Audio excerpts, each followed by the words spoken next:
There is a song that says, if you want to know the reason for the changing of the seasons, and you want to know why blue is the colour of the sky, then you've missed the point completely.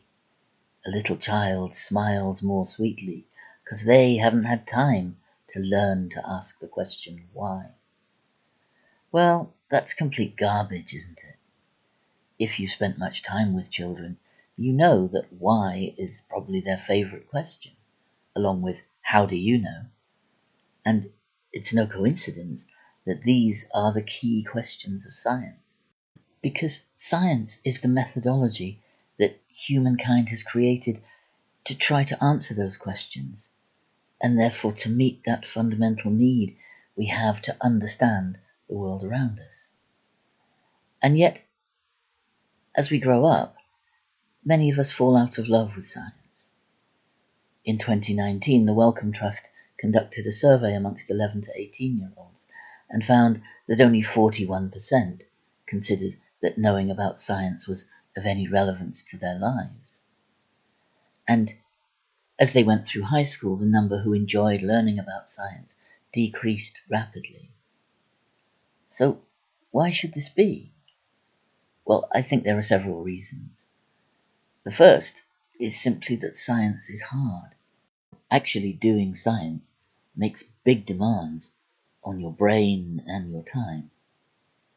But you don't have to be Beethoven or even to be able to play what he wrote to appreciate his music, and it's really the same thing.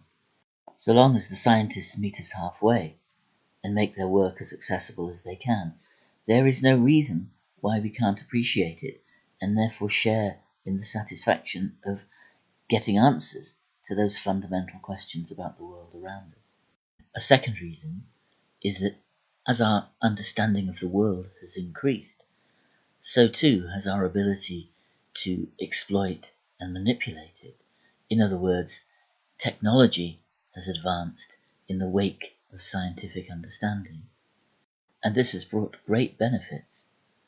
For most people, in the developed world at least, our lives are incomparably easier and richer than they were for previous generations.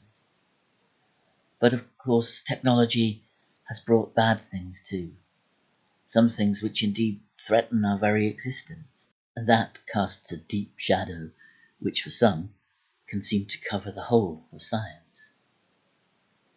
And the third reason, I think, has to do with the way we learn about science. And it's not the fault of our teachers. It's just that we have a system where our learning has to be measured through exams. And inevitably this distorts everything, so that the dreaded question, do we have to know this, tends to dominate learning in the classroom. And the consequence of that is that what we learn about science tends to end up just being a mass of facts, and we don't have time to focus on those questions. How do we really know that? And why should it be that way? Which are what really makes science fascinating. So, in this series of talks, we're going to pick a few scientific questions, some of them very old, some of them very contemporary, and kick them around a bit and focus particularly on those questions, why and how do we know? And in the process, we'll also try to learn some general things about how science actually works.